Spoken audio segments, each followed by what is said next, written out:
Have you ever trimmed a piece of cardstock only to end up with crinkled edges, the wrong measurements, or a cut that just didn't quite look clean?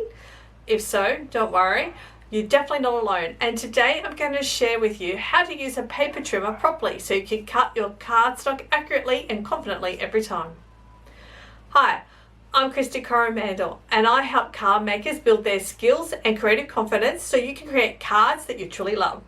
This is part of my Back to Basics series where we focus on one simple skill at a time, helping you build a strong foundation without feeling overwhelmed.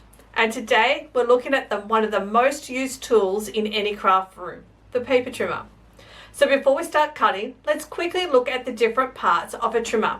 Most paper trimmers will have a measuring ruler across the top, a measurement grid along the base, a cutting track, and a cutting blade that slides up and down. And some trimmers, including this one, will also have a scoring blade. But today we're just focusing on cutting. So taking a minute to understand where everything is going to help you use your trimmer much more easily. Next, let's place our cardstock firmly against the top edge of the trimmer. You're going to slide it across till it lines up with the measurement that you actually need. One of the biggest beginner mistakes is trying to hold the cardstock right in the middle of your trimmer. Instead, keep one hand gently pressed on the cardstock against the top ruler while the other hand moves the blade. This is going to help stop the cardstock from shifting while you're actually cutting. Now let's slowly slide that cutting blade from the top all the way to the bottom in one smooth motion.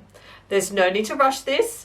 You're going to use steady, even pressure, gives you a much cleaner cut than trying to force the blade through the cardstock. If you're cutting thicker cardstock, let the blade do all the work. Don't press too hard on the blade. So before making every cut, I want you to pause for a second. Ask yourself, am I measuring the piece that I'm keeping, or am I measuring the piece that I'm cutting off? This tiny little habit is going to save you a lot of wasted cardstock. Even experienced card makers stop and double check before trimming. So here's a simple tip that's going to make a huge difference. Where you need several pieces the same size, you're going to cut them one after the other without changing the measurements. This is going to help every layer is going to stay the same size, giving your finished cards looking neat and more professional.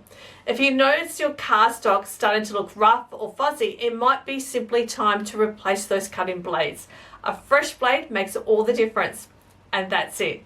Now you know how to use your paper trimmer properly.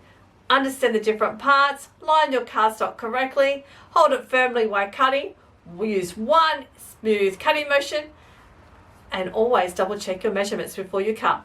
It's a simple tool, but you learning to use it makes every project a much more polished finish. If you'd like a step-by-step guide with photos and extra beginner tips, I'm going to link the matching blog post below. And if you'd like even more support as you build your card making skills, come join us inside Paper Crafters Academy.